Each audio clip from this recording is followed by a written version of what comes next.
ನಮಸ್ಕಾರ. ಎಲ್ಲರಿಗೂ ಕನ್ನಡತಿ ಅಡುಗೆ ಚಾನಲ್ಗೆ ಸ್ವಾಗತ. ಬೋಂಡ ಮಾಡಬೇಕಂದ್ರೆ ಕಡಲೆ ಹಿಟ್ಟು ಅಥವಾ ಅಕ್ಕಿ ಹಿಟ್ಟು ಯಾವುದಾದ್ರೂ ಬೇಕು ರೀ. ಇವತ್ತು ನಾನು ಕಡಲೆ ಹಿಟ್ಟು, ಅಕ್ಕಿ ಹಿಟ್ಟು, ಮೊಸರು, ಸೋಡಾ, ಈನೋ, ರವೆ ಏನನ್ನೂ ಬಳಸ್ದೇನೆ ಮಾಡ್ತಾಯಿದ್ದೀನಿ. ಮನೆಯಲ್ಲಿರುವ ಸಾಮಗ್ರಿಗಳಿಂದನೇ ಮಾಡ್ತಾಯಿದ್ದೀನಿ ಮತ್ತು ಅತಿ ಕಡಿಮೆ ಸಾಮಗ್ರಿಗಳನ್ನ ಬಳಸಿ ಮಾಡ್ತಾಯಿದ್ದೀನಿ. ನೀವು ಹೊರಗಡೆ ಹೋಗಿ ತರುವಂಥದ್ದಂತೂ ಏನೂ ಇಲ್ಲ. ಈಗ ಸಾಯಂಕಾಲ ಜಿಟಿ ಜಿಟಿ ಮಳೆ ಬರೋ ಮುಂದೆ ಈ ರೀತಿ ಸ್ನ್ಯಾಕ್ಸ್ ಇದ್ರಂತೂ ಟೀ ಜೊತೆ ಅದ್ರ ಮಜಾನೇ ಬೇರೆ ರೀ. ತುಂಬಾ ಸಿಂಪಲ್ ಅದ ಮತ್ತು ಫಟಾಫಟ್ನು ಮಾಡ್ಕೋಬೋದು. ಹಂಗಿತ್ತಂದ್ರೆ ಇದನ್ನು ಹೆಂಗೆ ಮಾಡೋದು ಅಂತ ಹೇಳಿ ನೋಡ್ಕೊಂಬರೋಣ ಬರ್ರಿ. ನನ್ನ ರೀತಿಯಲ್ಲೊಮ್ಮೆ ಖಂಡಿತನೂ ಈ ಮಳೆಗಾಲದಾಗ ಟ್ರೈ ಮಾಡಿ ನನಗೆ ಹೆಂಗೆ ಬಂದಿತ್ತ ತಿಳಿಸ್ರಿ. ಇಲ್ಲಿ ನೋಡಿ, ನಾನು 1 ಕಪ್ ಆಗಷ್ಟ ರೇಷನ್ ಅಕ್ಕಿಯನ್ನು ಒಂದು 3 ಬಾರಿ ತೊಳೆದ್ಬಿಟ್ಟು 4 ಅವರ ನೆನೆಸ್ಬಿಟ್ಟು ತೊಗೊಂಡಿನಿ. ನೀವು ಬೆಳಗ್ಗೆನೇ ಮಾಡೋರಿದ್ರಂದ್ರೆ ರಾತ್ರಿನೇ ಅಕ್ಕಿಯನ್ನು ನೆನೆಸ್ಬಿಟ್ಟು ತೊಗೊರಿ. ನೀವು ಯಾವುದೇ ಥರದ ಅಕ್ಕಿಯನ್ನಾದ್ರೂ ತೊಗೋಬೋದು, ನಡೀತದ. ಇಲ್ಲ ಸಾಯಂಕಾಲ ಟೀ ಜೊತೆ ಮಾಡೋರಿದ್ರಿಂದ ಬೆಳಗ್ಗೆ ಎಲ್ಲ ಕೆಲಸ ಮುಗಿದ್ಮೇಲೆ ನೆನೆಸ್ಬಿಟ್ಟು ತೊಗೊರಿ. ಇಲ್ಲ ನಮ್ಮ ಕಡೆ ಟೈಮೇ ಇಲ್ಲ ಅಂತಂದ್ರೆ ನೀವು ಉಗುರು ಬೆಚ್ಚಗಿನ ನೀರಿನಲ್ಲಿ ಒಂದು 2 ಅವರ್ ನೆನೆಸ್ಬಿಟ್ಟು ತೊಗೊರಿ, ನಡೀತದ. ಈಗ ಈ ನೀರನ್ನು ತೆಗೆದ್ಬಿಟ್ಟು ತೊಗೋತೀನಿ ರೀ ನಾನು ಇದನ್ನು. ನೋಡಿ, ಈಗ ಈ ನೀರನ್ನು ತೆಗೆದ್ಬಿಟ್ಟು ಇದನ್ನು ಮಿಕ್ಸಿ ಜಾರಿಗೆ ಹಾಕೋತಾ ಇದ್ದೇನೆ.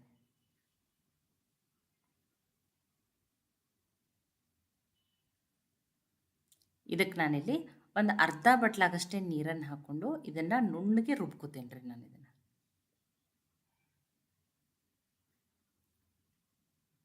ನೋಡಿ, ಇದನ್ನೀಗ ರುಬ್ಕೊಂಡ್ಬಿಟ್ಟು ತೊಗೊಂಡಿದ್ದೀನಿ. ಈಗ ಇದನ್ನು ನಾನು ಈಗ ಬೇರೆ ಪಾತ್ರೆಗೆ ಹಾಕೋತೀನಿ ರೀ ಇದನ್ನು.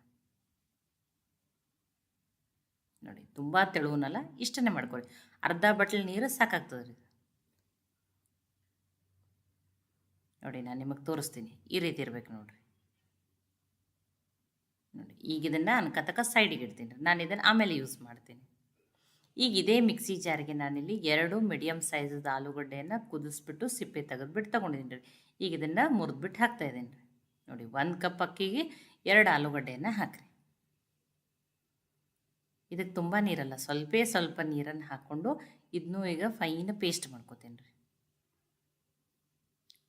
ನೋಡಿ, ಆಲೂಗಡ್ಡೆಗೆ ತುಂಬ ನೀರನ್ನು ಹಾಕಬೇಡ್ರಿ. ನೋಡಿ, ಈಗ ಇದನ್ನು ಕರೆಕ್ಟಾಗಿ ರೆಡಿ ಆದರೆ ಈಗ ಇದನ್ನು ಅಕ್ಕಿ ಹಿಟ್ಟಿಗೆ ಸೇರಿಸ್ಬಿಟ್ಟು ಹಾಕೊಂಡ್ರಿ.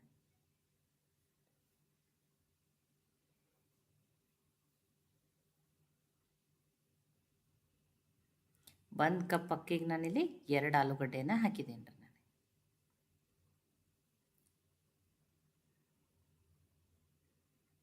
ನೋಡಿ, ಈಗ ಇದನ್ನು ನೀಟಾಗಿ ಮಿಕ್ಸ್ ಮಾಡ್ಕೊಂಡ್ರಿ. ಆ ಆಲೂಗಡ್ಡೆ ಎಲ್ಲ ಅಕ್ಕಿ ಹಿಟ್ಟಿನಲ್ಲಿ ಅದು ಮಿಕ್ಸ್ ಆಗಬೇಕ್ರಿ ಅದು. ನೋಡಿ, ನೋಡಿ, ಇದನ್ನು ನೀಟಾಗಿ ಹಿಟ್ಟಿನಲ್ಲಿ ಒಂದೇ ಥರ ಆಗಂಗೆ ಮಿಕ್ಸ್ ಮಾಡಿಕೊಂಡು ಇದನ್ನು ಕಂಟಿನ್ಯೂ ಆಗಿ ಒಂದೇ ಡೈರೆಕ್ಷನಲ್ಲೇ ಮಿಕ್ಸ್ ಮಾಡ್ಕೊಂಡು ಒಂದು 3 ನಿಮಿಷ ಆಗಷ್ಟು ಮಿಕ್ಸ್ ಮಾಡ್ಕೊತೀನಿ ರೀ. ಇಲ್ಲರಿ ಸೋಡಾ ಏನನ್ನು ಬಳಸ್ತಾ ಇಲ್ಲಲ್ರಿ. ಈ ರೀತಿ ಒಂದೇ ಡೈರೆಕ್ಷನ್ದಲ್ಲಿ ಆ ಹಿಟ್ಟನ್ನು ಮಿಕ್ಸ್ ಮಾಡ್ಕೊಳ್ಳೋದ್ರಿಂದ ಏನಾಗ್ತದೆ, ಹಿಟ್ಟು ಫಳ್ಳಾಗ್ತದೆ ರೀ, ಪ್ಲಫಿ ಆಗ್ತದಲ್ಲ ಆ ಥರ. ಹಿಟ್ಟು ಏನಾಗಿಬಿಡ್ತದೆ ರೀ, ಹಗುರಾಗಿಬಿಡ್ತದೆ. ನೋಡಿ, ಒಂದು 2 ನಿಮಿಷ ಅಂತೂ ಅಷ್ಟೇ ಮಾಡ್ಕೊರಿ ನೀವು. ನಾನೊಂದು 3 ನಿಮಿಷ ಆಗಷ್ಟು ಮಾಡ್ಕೊಂಡಿದ್ದೀನಿ. ನೋಡಿರಿ, ಹಿಟ್ಟು ಏನಾಗಿರ್ತದೆ ರೀ, ಫಳ್ಳಾಗ್ತದೆ. ಈಗ ಕರೆಕ್ಟಾಗಿ ರೆಡಿ ಆಗಿದೆ. ಈಗ ಉಳಿದಿರುವ ಸಾಮಗ್ರಿಗಳನ್ನ ಹಾಕ್ತೀನಿ. ಅತಿ ಕಡಿಮೆ ಸಾಮಗ್ರಿಗಳನ್ನ ಹಾಕಿ ಮಾಡ್ತಾಯಿದ್ದೀನಿ ರೀ ನಾನು. ನೋಡಿ, ಬೆಳಗ್ಗೆ ಎಲ್ಲ ಕೆಲಸ ಆದಮೇಲೆ ಅಕ್ಕಿ ನೆನೆಸ್ಬಿಟ್ಟು ಸಾಯಂಕಾಲ ಟೀ ಜೊತೆನೂ ಮಾಡ್ಕೋಬೋದು ಇದನ್ನು. ರುಚಿಗೆ ತಕ್ಕಷ್ಟು ಉಪ್ಪು. ನೋಡಿ, 1 ಮೆಣಸಿನ್ಕಾಯಿ ಹಾಕ್ತಾಯಿದ್ದೀನಿ. ಖಾರ ನೀವು ನೋಡ್ಕೊಂಡು ಹಾಕೋರಿ. ನಿಮಗೆ ಖಾರ ಇಷ್ಟ ಅಂದ್ರೆ ನೀವು ಇನ್ನೊಂದು ಮೆಣಸಿನ್ಕಾಯಿನೂ ಹಾಕೋರಿ. ಸ್ವಲ್ಪ ತೊಳೆದು ಕಟ್ ಮಾಡಿ ಇಟ್ಕೊಂಡಿರೋಂಥ ಕೊತ್ತಂಬರಿ ಸೊಪ್ಪು, ಒಂದು ಅರ್ಧ ಸ್ಪೂನ್ ಆಗಷ್ಟು ಜೀರಿಗೆ. ಇಲ್ಲ ನಿಮಗೆ ಈರುಳ್ಳಿ ಇಷ್ಟನಾ, ಈರುಳ್ಳಿಯನ್ನು ಸಣ್ಣದಾಗಿ ಕಟ್ ಮಾಡಿ ಹಾಕೋರಿ.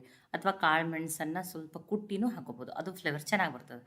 ಈಗ ಇದನ್ನು ಮಿಕ್ಸ್ ಮಾಡ್ಕೊಂಡು, ನಾನು ಮೊದಲೇ ಫಸ್ಟ್ ಏನು ಹೇಳೀನಿ, ಕಡಿಮೆ ಸಾಮಗ್ರಿಗಳನ್ನ ಹಾಕ್ತಾಯಿದ್ದೀನಿ ಅಂತ ಹೇಳಿ ಬರೀ ನಾನು ಹಸಿಮೆಣ್ಸಿನ್ಕಾಯಿ, ಕೊತ್ತಂಬರಿ ಮತ್ತು ಜೀರಿಗೆ ಇಷ್ಟನೇ ಹಾಕೊಂಡಿದ್ದೀನಿ. ನೋಡಿರಿ, ಇದೇ ರೀತಿಯೇ ಇರಬೇಕು ರೀ ಹಿಟ್ಟು.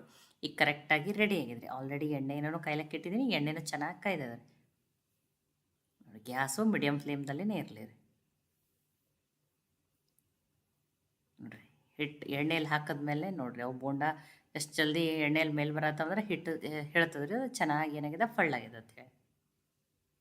ನೋಡಿರಿ, ಇವು ಏನಾಗಿರ್ತಾವೆ, ಬರೀ ಅಕ್ಕಿ ಹಿಟ್ಟು ಅಷ್ಟೇ ಇರ್ತದಲ್ಲ, ಆಲೂಗಡ್ಡೆ ಅಕ್ಕಿ ಹಿಟ್ಟು ಇದರಿಂದ ಒಂದಕ್ಕೊಂದು ಅಂಟ್ಕೋತಾವ್ರಿ. ಈ ರೀತಿ ಏನು ಮಾಡಿರಿ, ನೀವು ತಿರುವು ಹಾಕಿಬಿಟ್ಟು ಎಣ್ಣೆಯಲ್ಲೇ ಇದನ್ನು ಬಿಡಿಸಿ ತೊಗೊರಿ.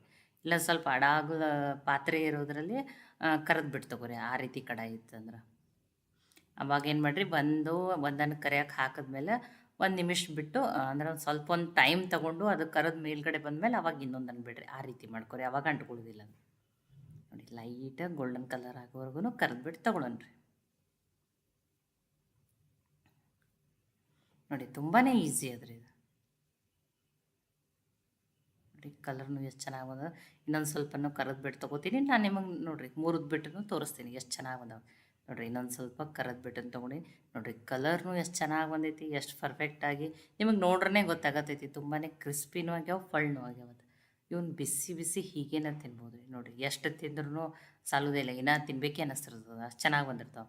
ನೋಡಿ ಎಷ್ಟು ಪರ್ಫೆಕ್ಟಾಗಿ ನಾನು ನಿಮಗೆ ಮುರಿದು ಬಿಟ್ಟು ತೋರಿಸ್ತೀನಿ. ನೋಡಿ ಆಮೇಲೆ ಸೌಂಡ್ಲೇ ಗೊತ್ತಾಗ್ತೈತಿ ಕ್ರಿಸ್ಪಿನೆಸ್. ಗೊತ್ತಾಯ್ತಲ್ಲ, ಇಲ್ಲಿ ಸೋಡಾನು ಬಳಸಿಲ್ಲ, ಮೊಸರು ಬಳಸಿಲ್ಲ. ಒಂದು ನೋಡ್ರಿ ಎಷ್ಟು ಫಳ್ಳಾಗಿ ಎಷ್ಟು ಚೆನ್ನಾಗಿ, ಒಳಗಡೆಯಿಂದ ಸಾಫ್ಟು, ಹೊರಗಡೆಯಿಂದ ಕ್ರಿಸ್ಪಿ. ಇವನು ಬಿಸಿ ಬಿಸಿ ಹೀಗೇನೂ ತಿನ್ಬೋದು, ಸಾಸ್ ಜೊತೆ ತಿನ್ಬೋದು, ಈರುಳ್ಳಿ ಟೊಮ್ಯಾಟೊ ಚಟ್ನಿ ಜೊತೆನೂ ತಿನ್ಬೋದು, ಕಾಯಿ ಚಟ್ನಿ ಜೊತೆನೂ ತಿನ್ಬೋದು. ನೋಡಿರಿ ತುಂಬಾ ಟೇಸ್ಟಿಯಾಗಿರ್ತಾವೆ ರೀ. ನೋಡಿ ಎಷ್ಟು ಚೆನ್ನಾಗಿ ಎಷ್ಟು ಫಳ್ಳಾಗಿ ಬಂದಾವೆ ನೋಡಿರಿ. ನೋಡಿ ಬಿಸಿ ಬಿಸಿ ಟೇಸ್ಟಿಯಾಗಿರುವಂಥ ಅಕ್ಕಿ ಬೋಂಡ ಈಗ ರೆಡಿ ಆಗ್ಯಾವ್ರಿ.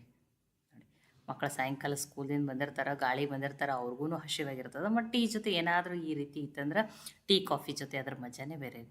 ತುಂಬ ಟೇಸ್ಟಿಯಾಗಿರುವಂಥ ಅಕ್ಕಿ ಬೋಂಡ ಈಗ ರೆಡಿ ಆಗ್ಯಾವ.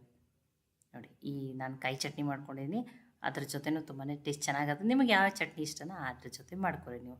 ಈ ಅಕ್ಕಿ ಬೋಂಡ ರೆಸಿಪಿ ನಿಮಗೆ ಇಷ್ಟ ಆಗಿದ್ರೆ ಲೈಕ್ ಮಾಡಿ, ಶೇರ್ ಮಾಡಿ, ಕಮೆಂಟ್ ಮಾಡಿರಿ. ಖಂಡಿತನೂ ಟ್ರೈ ಮಾಡಿ ನೋಡಿರಿ, ಹೆಂಗೆ ಬಂದಿತ್ತಂತ ನನಗೆ ತಿಳಿಸ್ರಿ. ಮತ್ತೆ ಒಳ್ಳೆ ರೆಸಿಪಿ ಜೊತೆ ಸಿಗೋಣ. ಎಲ್ಲರಿಗೂ ಧನ್ಯವಾದಗಳು. ನೀವು ಏನಾದರೂ ಸಲಹೆಗಳನ್ನು ಕೊಡೋರಿದ್ರಂದ್ರೆ ನನಗೆ ಕಮೆಂಟ್ ಮಾಡಿ ತಿಳಿಸ್ರಿ. ಮತ್ತೆ ಒಳ್ಳೆ ರೆಸಿಪಿ ಜೊತೆ ಸಿಗೋಣ. ಇನ್ನೊಮ್ಮೆ ಧನ್ಯವಾದಗಳು. ಕನ್ನಡತಿ ಅಡುಗೆ ಚಾನಲನ್ನು ಸಬ್ಸ್ಕ್ರೈಬ್ ಮಾಡಿ, ಬೆಲ್ ಐಕಾನ್ ಪ್ರೆಸ್ ಮಾಡೋದನ್ನು ಮರಿಬೇಡ್ರಿ.